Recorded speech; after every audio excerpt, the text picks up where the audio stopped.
Hi folks, this is Vicki from patternprincess.com. Today I'm going to show you how to work a very cute little open petal flower. I've done them in some purple. These are all leftover yarns that I've had from Karen Simply Soft from past projects that I have done. They are just so cute together, and I think that I could actually put these, if I wanted to, take some florist wire and florist tape, run the yarn down the side, and I could have little flowers. I haven't quite worked out that yet, so maybe that's something for a different craft show video or something. But what I have done, what you could use these for, is to embellish things. I have made a number of little headbands, and of course I'll be making a video and posting on those. This is all leftover yarn. This is chartreuse. This is white. Makes a really cute little headband with a little flower on it. That's one. It's kind of twisted up on me here just because of the way that I had it folded and stored. Then I made another one here that's, this is like a soft green, Karen Simply Soft, and a white. And then I put the two flowers on here, and I've actually done an offset a little bit of the headband. I thought it would be kind of pretty, but you could make it straight on, but I think it's kind of pretty offset. And then I also did another one, another color combination like this. So I will show you in another video how to do the headbands, but I thought that these cute little flowers just really add a nice little embellishment to it. Also, if you followed me at all, you'll know that I did another flower previously, okay? This little flower is the one I did previously, and if you notice, it has a little bit more of a star point to the flowers, and they're a little bit more closed. They do have a little hole, but they're a little bit more closed. It is slightly different stitch.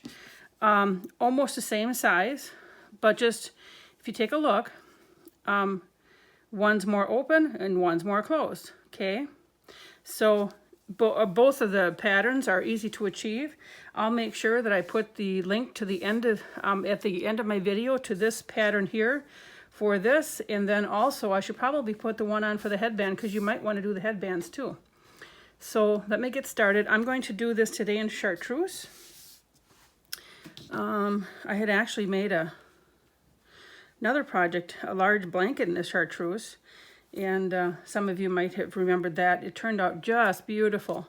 I was so happy with the results. My son-in-law is the one that had requested it in that color, and boy, I'm glad he did.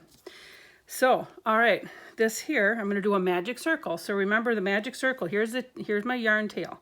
I always wrap mine around my 3 fingers. If you have a really, really thin yarn, this is like a 4.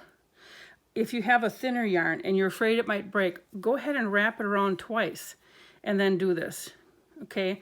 I only wrapped it around once, but you can wrap it around twice and do the same thing. It's okay, it'll work. And that way you'll be assured that it won't break. So I've wrapped it around. I'll start again because now I've talked through it. Wrap it around. This is the tail side. So I always wrap it around, put my yarn hook through, grab the yarn, hold on to this part right here, get my finger set up with my yarn for the tension, then I hold that, and then I grab the yarn and I bring it through and I pull tight. I'm pulling tight with my hook and my fingers. Then I make that tighter a little bit, and then I adjust my, see how I can adjust my loop by pulling on this one here? That way I can crochet inside of it.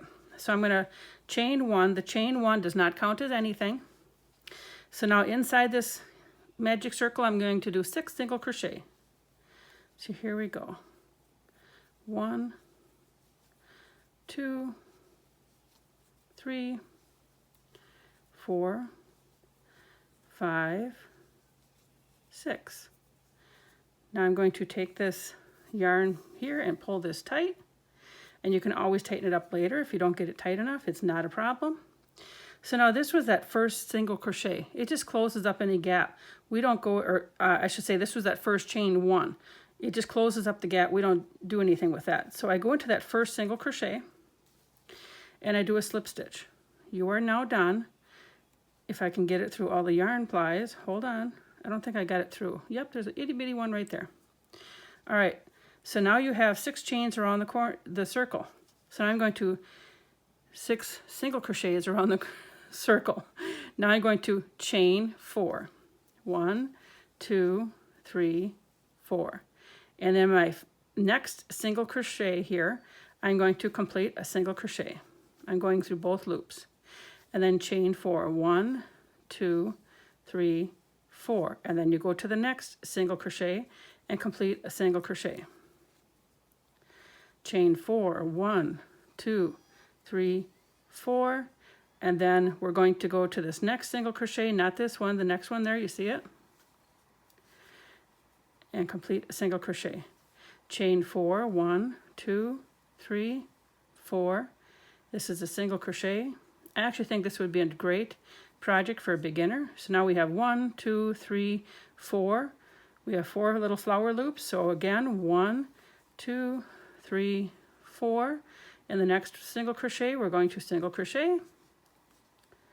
Whoops, and I just grabbed too much. Hold on, I gotta go do this again. Sorry about that. And then now we have 5. 1, 2, 3, 4, 5. So there's one more to go, right? 1, 2, 3, 4. Now this is a 6-petal flower. If you want to do more petals, more flowers, or less, either add more chains or more single crochets to your initial circle, and I'm struggling getting there we go, in through that last one. Must be a little bit tight. So either add more chains, or, and I'm going to pull this through, I'll cut off my yarn, and I'm going to pull this through all the way, and this flower, and I'll tighten that up, this flower's done. Now if you wanted to add, I was going to say more petals around this flower, you would add additional single crochets. However many petals you want, that's how many single crochets you put in the middle. If you wanted less, you would do 4 or 3 or however many you'd want. But here is the little 6-petal flower all complete. And of course, this is a great way to use up your yarn scraps. Now, while I did this in small little yarn, I have done the same pattern in a thick yarn. And I have used it as a little embellishment on a bowl. You could use it as a embellishment on a hat. And of course leave your ends long. So then when I sew it in, I'll take this and I'll grab a little piece of yarn from the item that I'm sewing it into, so you don't have to go through and have the color show through. And then I stick my yarn needle through, I'd put it like up here and through here, and then I'd end up grabbing some more yarn, put it through here, grab some more yarn, and then until I go all the way around, and I would weave it in on the flower, on the back end of the flower, a couple times back and forth. And then I do that with the same yarn on the other side. So, and then it really makes it nice and secure, and you don't have to worry about it coming off, and the color doesn't show through either, and it just looks really cute. So remember, if you want to know how to do this flower that's a little bit more enclosed, I'll have that at the end of this video, and then I'll have this one for the headbands. I actually am making all kinds of different headbands, just with a whole bunch of leftover yarn, bunch of different styles. So this happens to be the one that I've used with the flowers. So I hope that you enjoy watching this. Thank you so much for watching. Please remember to like, share, and subscribe to my channel to stay up to date with what I'm doing. Have a wonderful day.